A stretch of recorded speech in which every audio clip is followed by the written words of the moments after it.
بەهۆی فراوانبوونی سەنتەری شاری هەڵەبجە لە ئێستادا کوشتارگەی شارەکە کەوتۆتە ناوێکێک لە گەڕەکەکان و وێڕای کۆنی و نەبوونی مەرجە تەندروستیەکان بووەتە جێگەی نیگەرانی دانیشتوانی گەڕەکەکە.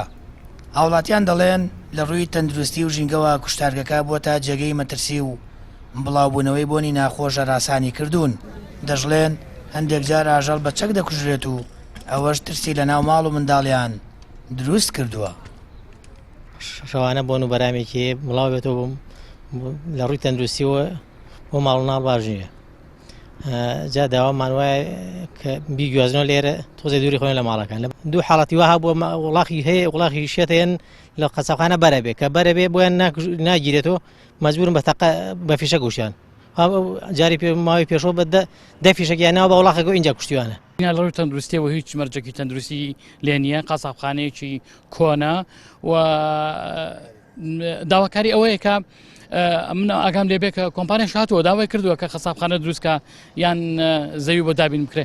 داوام لە کاربەدەستانی حکوومەتی هەرێمی کوردستان و کاربەدەستانی پارێزگا هەڵەبجەش ئەوەیە کە ئێستا هەڵەبجە فراوان بووە بۆتە پارێزگا. هاوشێوەی پارێزگاکانی سلێمانی، هەولێر و دوهۆک قەسەبخانەی هاوچەرخی بۆ دروست بکرێت. ئەم قەسەبخانەیە لە ناو ماڵانە لە شوێنێک بێ کە چۆڵ بێ مەرجی تەندروستی تیا بێ.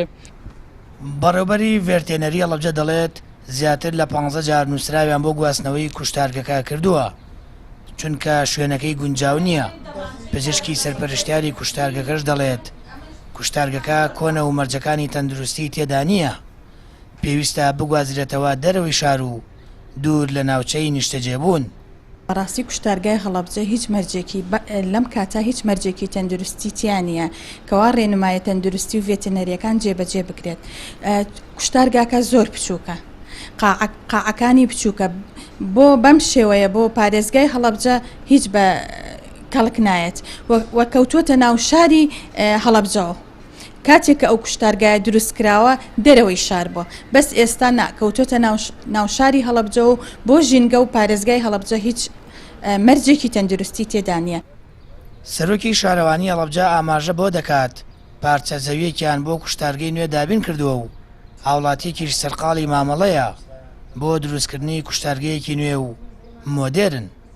لە ماوەی ڕابردووە زەویمان دابین کردو بۆ هاوڵاتێکە خۆی ئامادەی ئەوەی تیا بۆ کە قەسەبخانەیەک دروست بکە بە شێوەیەکی مۆدێرن.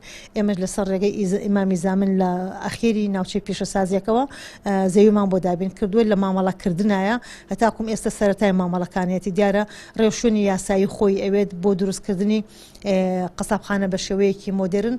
چەند ڕێنمایی تایبەتی خۆی هەیە کە ئەبێ ئەو کەسی کە زەویەکە وەرەگرێت پابەند بێ بۆ ڕێنمایانەوە. ماوەی 21 ساڵا ئەو کوشتارگەیە دروست کراوە و لە ئێستادا بە تەواوی چواردەورەکەی ناوچەی نیشتەجێبوونە. دانیشتوانی گەڕێکی فەرمانبەرانیش داوا دەکەن کوشتارگەکە بگوازرێتەوە چونکە بووەتە جێگەی مەترسی لەسەر ژیانیان کە ئەگەر لە دروستکردنی کوشتارگەیەکی نوێ و لە دەروی شار پەلە نەکرێت ئەوە دانیشتوانی ئەم گەڕەکە ڕوبەڕووی زیانی زیاتری تەندروستی و دەرونی دەبنەوە. سامان فەتاح، کەناڵی ئاسمانی پەیام، هەڵەبجە.